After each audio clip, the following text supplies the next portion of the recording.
Assalamualaikum warahmatullahi wabarakatuh. Pada pertemuan ini kita akan membahas beberapa soal tentang penerapan hukum-hukum Newton pada bidang miring, ya, pada benda yang berada atau yang bergerak di atas bidang miring. Materi ini tersimpan di playlist kelas 10 semester 2. Silakan juga dicek playlist-playlist yang lain. Ada playlist kelas 11 semester 2, ada playlist latihan soal UTBK Fisika persiapan SBMPTN, dan ada playlist latihan soal fisika SIMAK UI, seleksi masuk UI. Silahkan cek di bagian playlist. Jangan lupa like, share, dan subscribe. Oke, kita mulai.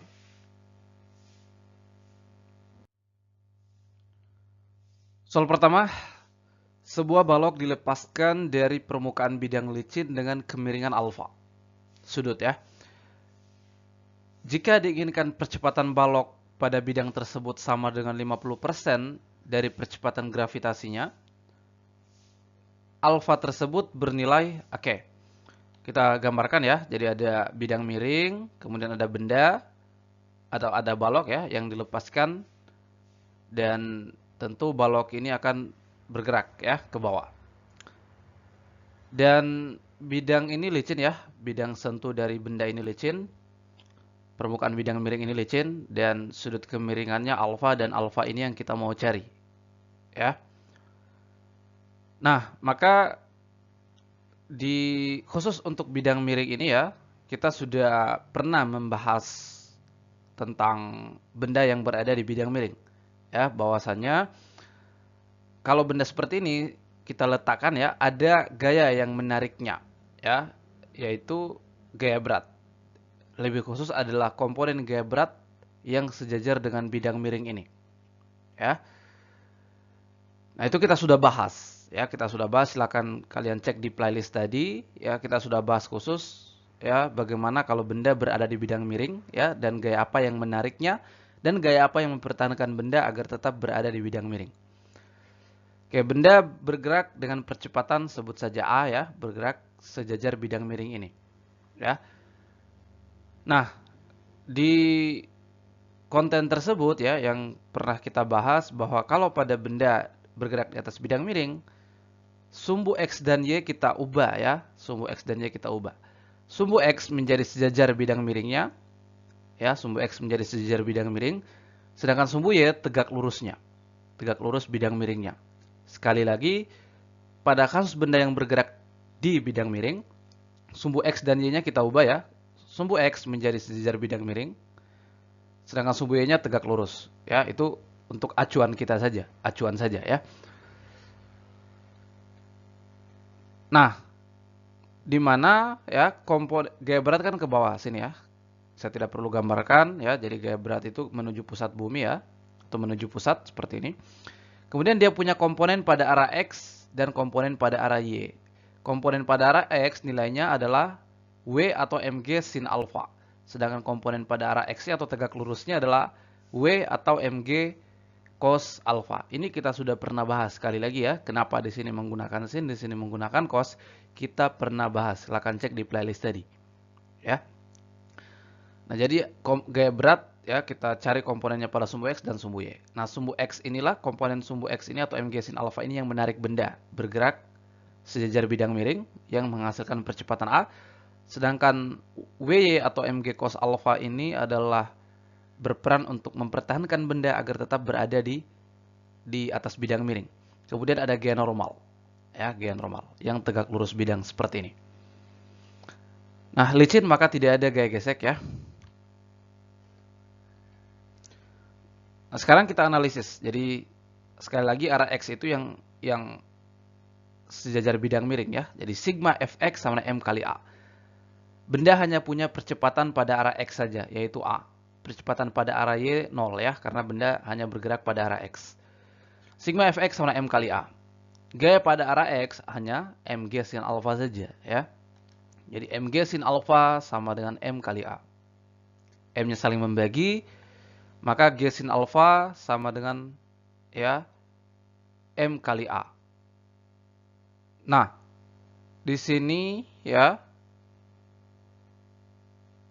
percepatan balok ya, percepatan balok Jadi M-nya saling membagi nih, maka tinggal G sin alfa sama dengan A.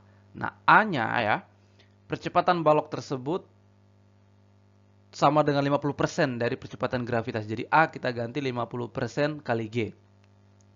Atau 50/100 kali G. Jadi ini A-nya ya, jadi M-nya sudah dicoret. G sin alfa sama dengan A, A-nya adalah 50% kali G. Atau 50/100 kali G, sama ya.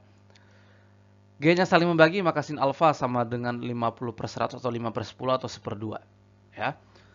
Maka alfanya adalah 30 derajat. Karena sin 30 derajat adalah 1/2 ya. Alfanya 30 derajat. Nomor berikutnya, sebuah kotak yang masanya 10 kg mula-mula diam. Kemudian bergerak turun pada bidang miring yang membuat sudut 30 derajat terhadap arah horizontal tanpa gesekan dan menempuh jarak 10 meter sebelum sampai ke bidang mendatar atau di dasar bidang miring ya. Kecepatan kotak pada akhir bidang miring jika G-nya 9,8 meter per sekon kuadrat adalah, oke kita gambar lagi. Jadi kalau adik-adik mengerjakan soal terkait dengan ya dinamika atau ya dinamika hukum-hukum Newton, benda yang bergerak di bidang datar, bidang miring, katrol dan sebagainya ya, itu paling baik kalau adik-adik gambarkan dulu sistemnya. Dari situ kita bisa tuliskan gaya-gaya yang bekerja dan kita bisa analisis. Jadi ini kita gambarkan lagi, masih sama ya, kita gambar sama saja dengan tadi ya. Jadi ada mg sin alfa, ada mg cos alfa, dan alfanya atau tetanya di alfanya atau sudutnya ya 30 derajat di sini. Jadi alfanya 30 derajat ya pada soal ini. Ini juga licin, berarti tidak ada gaya gesek ya. Nah, balok ini atau kotak ini menempuh jarak 10 meter sebelum sampai ke bidang mendatar atau sampai ke menempuh jarak 10 meter sampai di dasar bidang miring ini. Jadi jarak tempuhnya adalah 10 meter. Nah, berapa kecepatan kotak atau balok ya di akhir bidang miring tersebut? Nah, balok ini kan mula-mula diam ya, maka besar kecepatan awalnya 0. Besar kecepatan awalnya 0. Mula-mula diam ya. Ini posisi awal, ini posisi akhir. Nah, dari posisi awal ke posisi akhir menempuh jarak 10 meter. Nah, berapa besar kecepatan kotak di akhir bidang miring tersebut atau setelah menempuh jarak 10 meter tersebut? Berapa kecepatannya ya di posisi akhir ini berapa? Ini yang kita mau cari. Kecepatan kotak pada akhir bidang miring. Ini ya.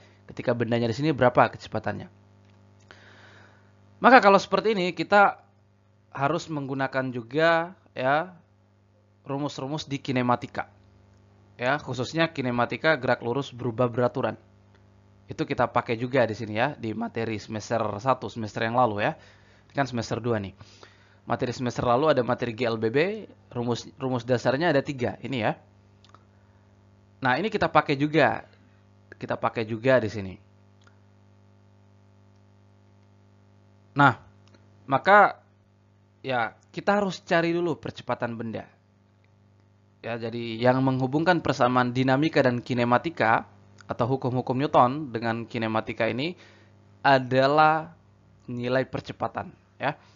Dari hukum-hukum Newton kita bisa cari percepatan dan percepatan itu kita masukkan deh ke persamaan ini. Kita cari dulu percepatannya. Jadi sama sigma fx, fx di sini gaya-gaya yang bekerja pada area x hanya satu yaitu mg sin alfa ya, yang searah dengan percepatannya atau yang menariknya. Mg sin alfa sama dengan m kali a. Ya, M-nya saling membagi, maka G sin alfanya 30 derajat sama dengan A. Maka A sama dengan G sin 30 derajat. G-nya 9,8, sin 30 per 2. Atau ya 4,9. Jadi inilah percepatannya, 4,9. Ya, meter per sekon kuadrat. Nah, kalau kita sudah dapat A, maka kita bisa cari nih, besar kecepatan benda di sini. Nah, untuk mencari V1 atau kecepatan akhir ini kan ada dua persamaan nih yang punya V1. Nah, kita mau pakai yang mana? Ya, kita lihat petunjuk pada soal. Kalau kita pakai persamaan pertama ini, di situ ada variabel waktu. Kita harus tahu selang waktu pergerakan benda dari posisi awal ke posisi akhir. Nah, itu kita tidak tahu. Yang kita tahu adalah jarak tempuhnya. Maka kita bisa menggunakan persamaan ketiga ini, ya. Nah, S adalah jarak tempuhnya, ya. Maka V1 kuadrat sama dengan V0-nya 0 ya. Jadi 0 tambah Ya, kita gunakan tambah karena benda mengalami percepatan ya, percepatan. Kalau perlambatan misalnya didorong ke atas katakanlah seperti itu. Ya, misalnya dia didorong bergerak ke atas lama kelamaan berhenti ya, itu mengalami perlambatan, maka di sini kurang ya. 2 kali A-nya 4,9, jarak tempuhnya adalah 10 meter. Ini ya, S-nya 10 meter. Maka 4,9 kali 10, 49, 2 kali 49 sama dengan 98. Jadi V1 adalah akar kuadrat dari 98 atau ya 9,9 meter per sekon. Ya. Nah, ini kan dari sini sebenarnya kalau adik-adik bingung juga berapa nih akar kuadrat dari 98. Nah, ini kan mendekati 100 ya. Kalau mendekati 100 berarti nilainya mendekati 10 nih. Karena 10 kuadrat kan 100. Yang mendekati 10 kan hanya ini ya. 9,8. Sorry, 9,9 ya.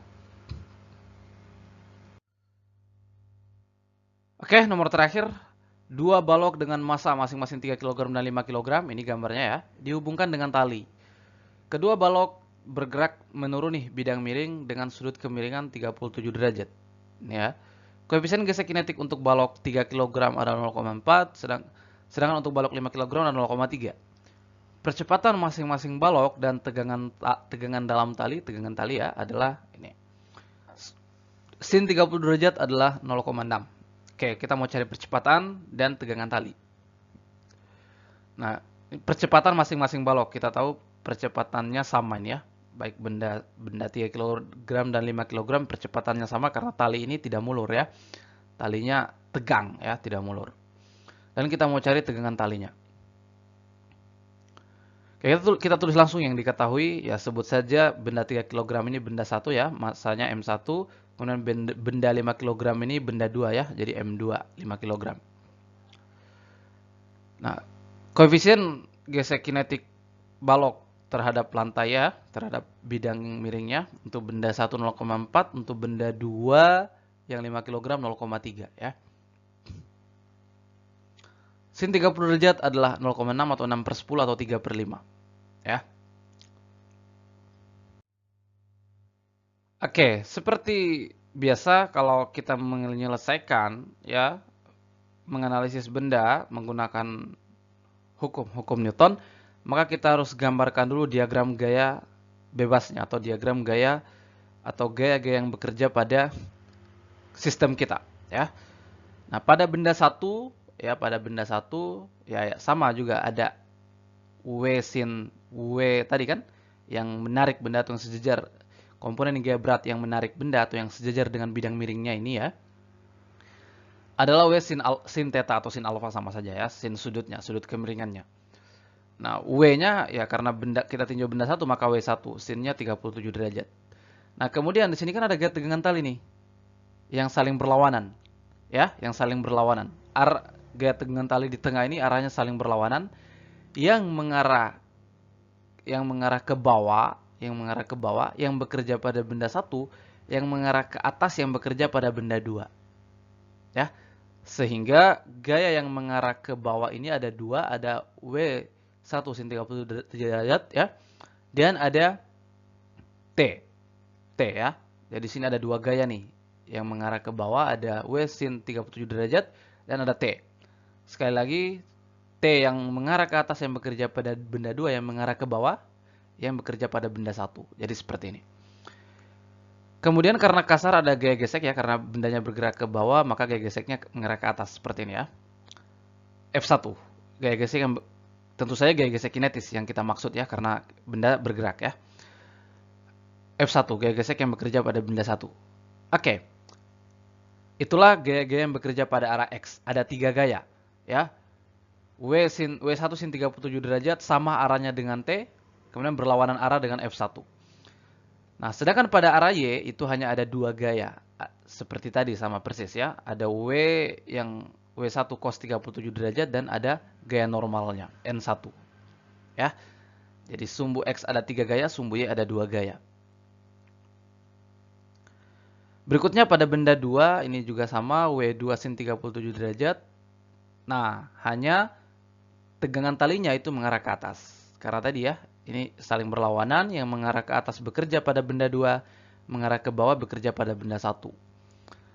Nah, jadi ini juga sama, ada 3 gaya yang bekerja pada benda, ada 3 gaya yang bekerja pada sumbu X ya, pada benda 2, yaitu W2 sin 37 derajat dan berlawanan arah dengan F2 dan T2. F2 dan T. F2 dan T ini searah ya, sama-sama ke atas.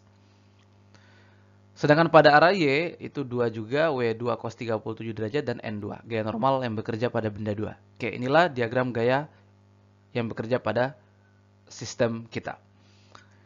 Oke, sekarang kita analisis. Ya, langsung saja ya. Kita menggunakan saja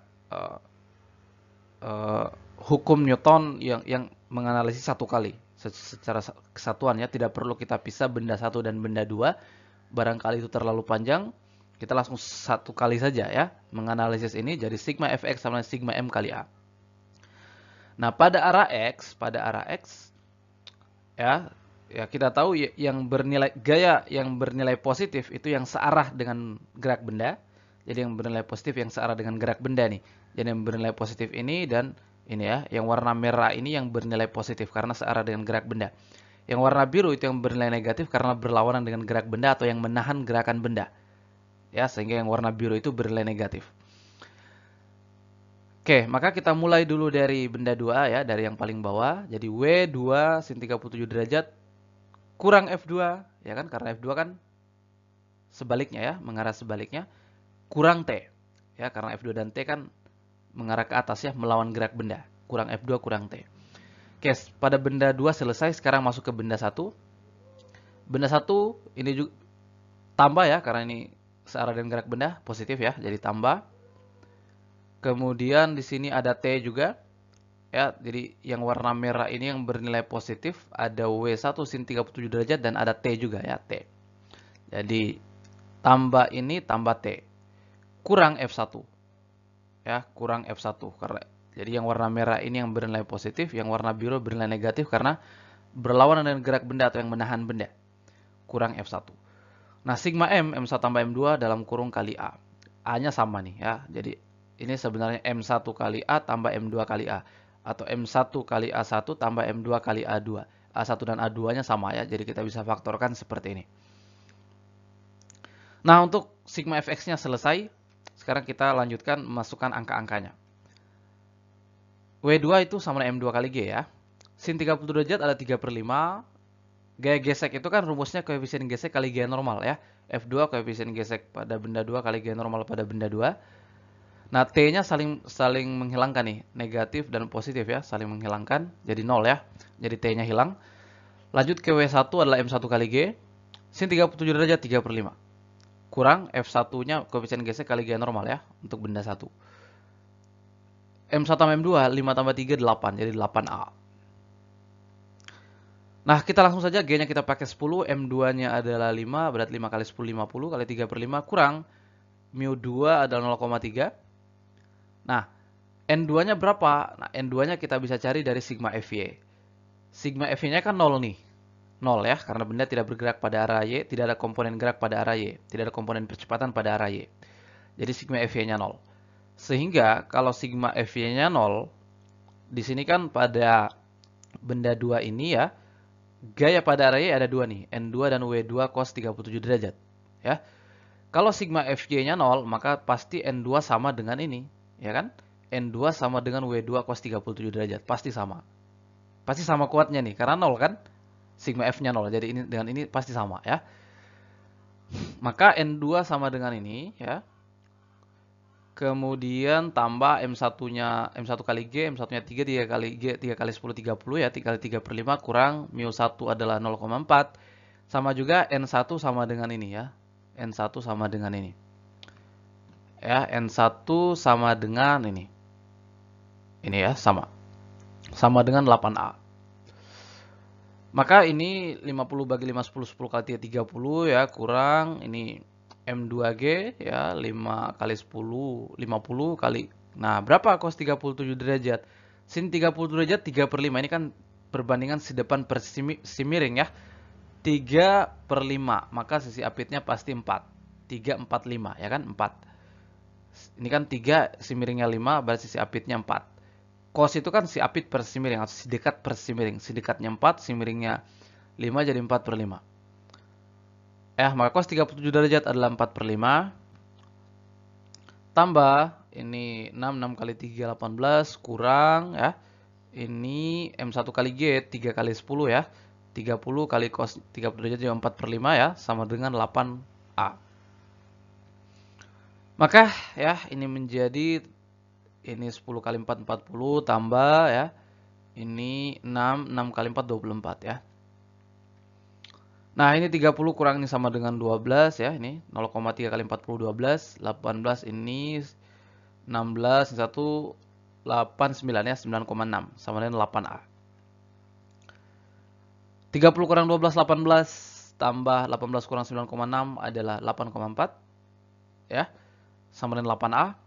Ini adalah 26,4 sama dengan 8A. Maka A-nya adalah 26,4 bagi 8 sama dengan 3,3 meter per sekon kuadrat. Inilah percepatan masing-masing benda. Baik benda 1 atau benda 2 sama. 3,3 meter per sekon kuadrat. Ya. Berikutnya kita mencari tegangan talinya. Ya. Setelah percepatan kita sudah dapatkan adalah 3,3 meter per sekon kuadrat. Kemudian dari slide sebelumnya tadi kita dapat juga F1, gaya gesek kinetis yang bekerja pada benda 1. Dan kita sudah dapat juga F2, gaya gesek kinetis yang bekerja pada benda 2 tadi ini ya, di slide sebelumnya tadi. Ya, di dalam rumus yang panjang tadi ya, ada F1 dan F2 yang kita sudah dapatkan. Sekarang kita cari T. Nah, untuk mencari T, kita bisa tinjau atau analisis benda 2 atau benda 1. Nilainya akan sama, karena T-nya sama. Oke, sebagai contoh, kita coba cari pakai benda 1 ya. Sigma Fx sama dengan M1 kali A. Ya, M1 ya, benda 1 kali A. Nah, pada arah X ini kan ada 3 gaya nih. Ya, ada M1G atau W1 ya, sin 37 derajat tambah T karena sama arahnya ya, sama-sama searah dengan gerak benda. Kemudian ditahan atau dikurangi atau dihambat oleh gaya gesek F1 sama dengan M1 kali A. Oke, ini tadi sebenarnya kita sudah dapat juga tadi nilainya ya di slide sebelumnya. Oke, kita hitung lagi nggak apa-apa. M1 kali G, M1-nya 3 kali 10, 30, sin 30 3 per 5 tambah T kurang F1 adalah 9,6 sama dengan M1 3, A-nya 3,3. Ini 6 kali 3, 18. T kurang ya, ini tetap. Ini 9,9. Ya.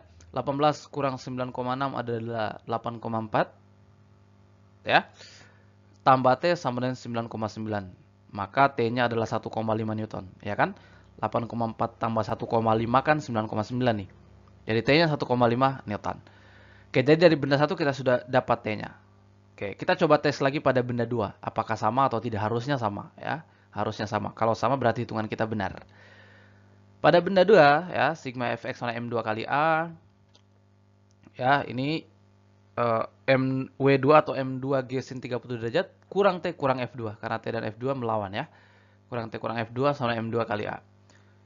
M2G 5 kali 10 50, ini 3 per 5 kurang T, F2-nya 12, M2-nya 5 kali 3,3 A-nya. Ini 10 kali 3 30 ya. Kurang T kurang 12, ini 16,5 ya. 30 kurang 12 adalah 18, 18 kurang T sama dengan 16,5. Jelas bahwa T-nya adalah 1,5 Newton. Ya kan? Karena 18 kurang 1,5 adalah 16,5. Jadi sama ya, T-nya 1,5 Newton.